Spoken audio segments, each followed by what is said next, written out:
Hello there. This is a video regarding the HP LaserJet 2300 series of printer, and specifically about the problem with duplexing multiple page projects.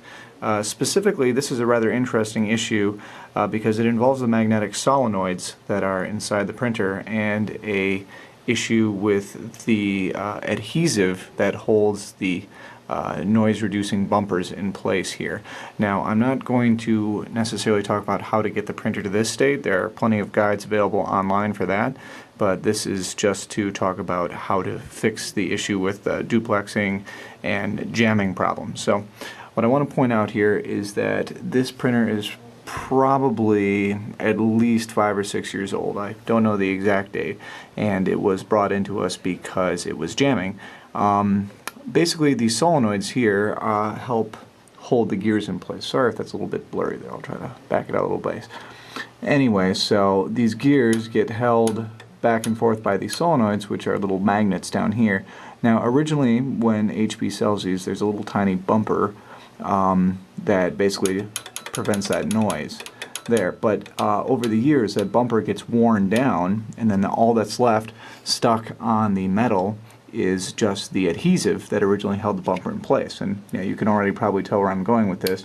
What happens is that the adhesive just causes this little metal armature to stick in place, and then because printers depend on millisecond or less time differences, obviously everything goes downhill from there. So if you watch what happens here, basically when I release this, it should snap back right away, but if it sticks hard, you see how there's a delay when I release my finger from that. That's what's causing the printer to jam.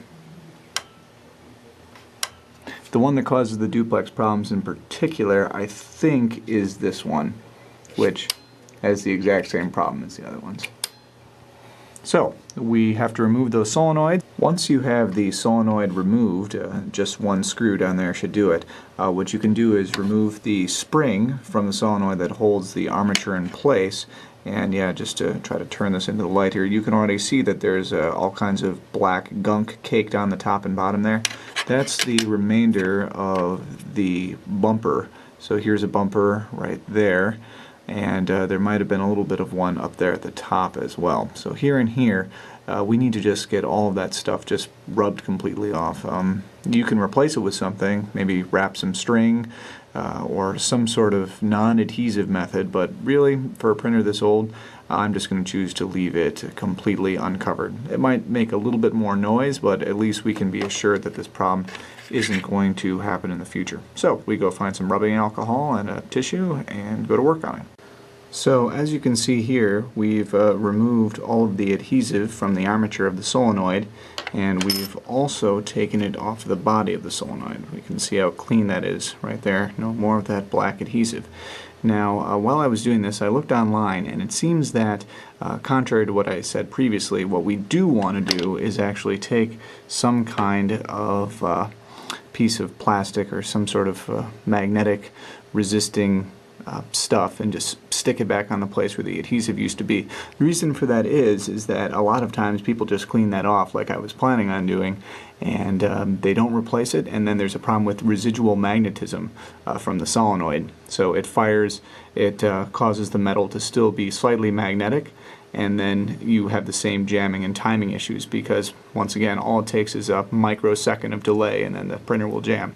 So what I'm going to do is I'm just going to stick a little piece of tape back onto there, and I probably can't do that while I'm holding the camera, so I'll just demonstrate again when it's back.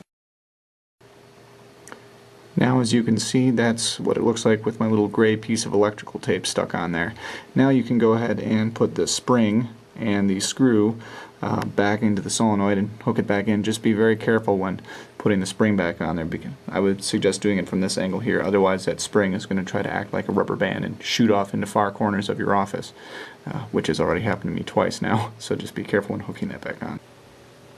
Now, even though it doesn't have to be done, I've also removed the tray 1 and tray 2 solenoids as well to prepare to clean them. Yeah, you can see how much crud is on there. Try to zoom in a little bit.